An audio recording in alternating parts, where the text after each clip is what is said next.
Bom dia, boa tarde, boa noite, caros alunos, tudo bem com vocês? Então, turma, dando continuidade aos assuntos, hoje nós iremos falar sobre explorando os argumentos.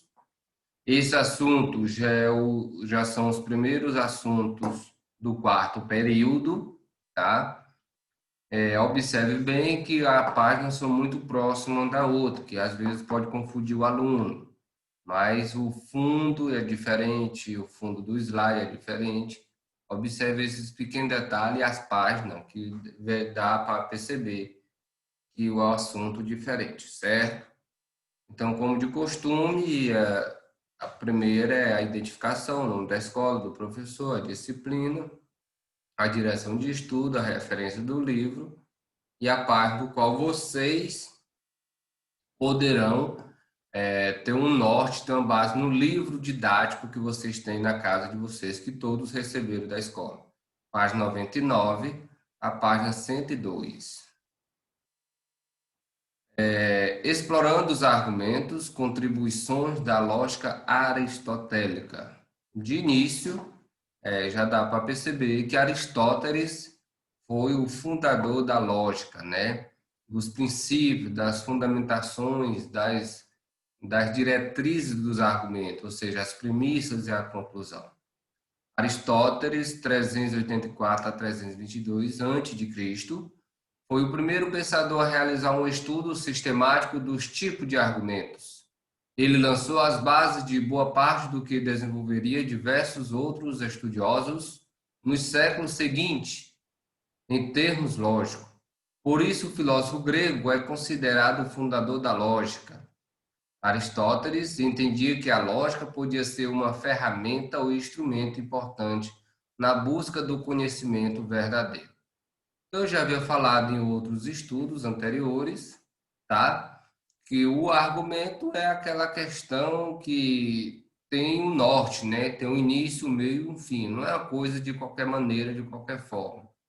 Eu já até dei o exemplo, nesse tempo que nós estamos vivendo, o tempo da política, os candidatos a vereadores e o candidato a prefeito, eles procuram, de uma certa forma, através dos seus argumentos, das suas ideias, nos convencer de que ele é o melhor representante do povo, seja aos candidatos a vereadores, seja os candidatos a prefeito.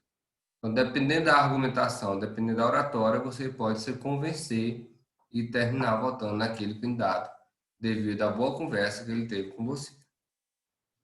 Conteúdo e forma, né? Com certeza, na formação de um argumento tem que ter o conteúdo, tem que ter a forma.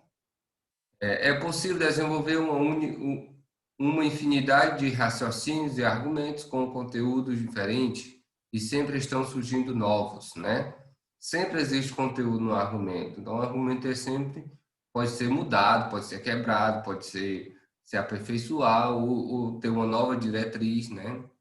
Os filósofos foram centrando sua análise cada vez mais na estrutura dos argumentos, isto é, em sua forma, e cada vez menos em seus conteúdos. Então, a maioria dos filósofos tentaram ter um norte na forma, não somente nos conteúdos. Por exemplo, todo ser humano é mortal. Sócrates é um ser humano, logo Sócrates é mortal. Aqui vocês poderão ter o quê? O conteúdo. O que é o conteúdo aqui? Essa parte negrita, né? Todo ser humano é mortal. Sócrates é ser humano. Logo, Sócrates é mortal. E o que seria a forma? Premissa um ou P1, premissa 2 ou P2 e a conclusão, certo? Então, a forma seria o quê? Diminuir a questão de, em vez de todo o argumento, fazer o quê? Em números, em palavras, para diminuir o raciocínio. Mas ao ver, você já entenderia. Esse outro exemplo é bem mais claro. Em vez de toda vez eu estar escrevendo todo o conteúdo, eu coloco a forma. P1, que é o P1, é a premissa 1. P2, a premissa 2. E o C, a conclusão.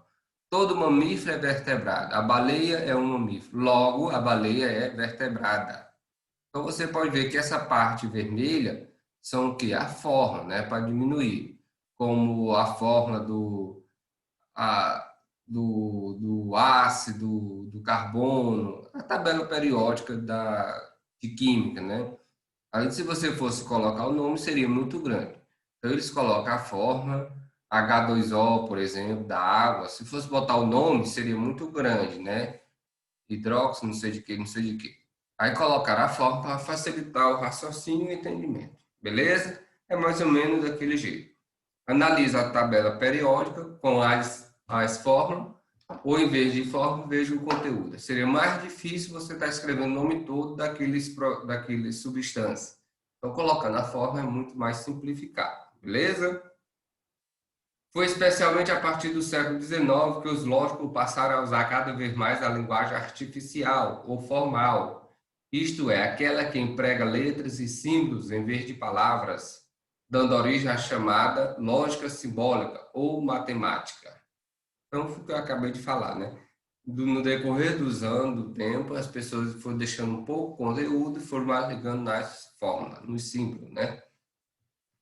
E claro que o argumento tem a questão da verdade e tem a questão da validade. Vamos entender mais.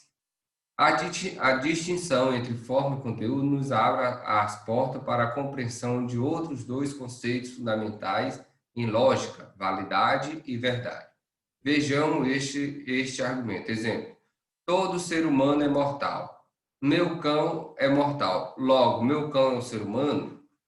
Claro que as premissas e a conclusão, elas são tem um pouco de lógica. Agora, a conclusão, ela não é 100% verdadeira. Por quê? Claro que o cão é mortal e o ser humano é mortal. Não, não significa, pelo cão ser mortal, significa que ele é ser humano, tá? Então, as duas premissas, o que é a premissa 1, P1 e P2, elas são verdadeiras, mas a conclusão não condiz com as duas premissas, pessoal? Então, essa aí não tem. Em certa parte elas são verdade, mas em outra parte elas não são válidas, principalmente pela questão da conclusão.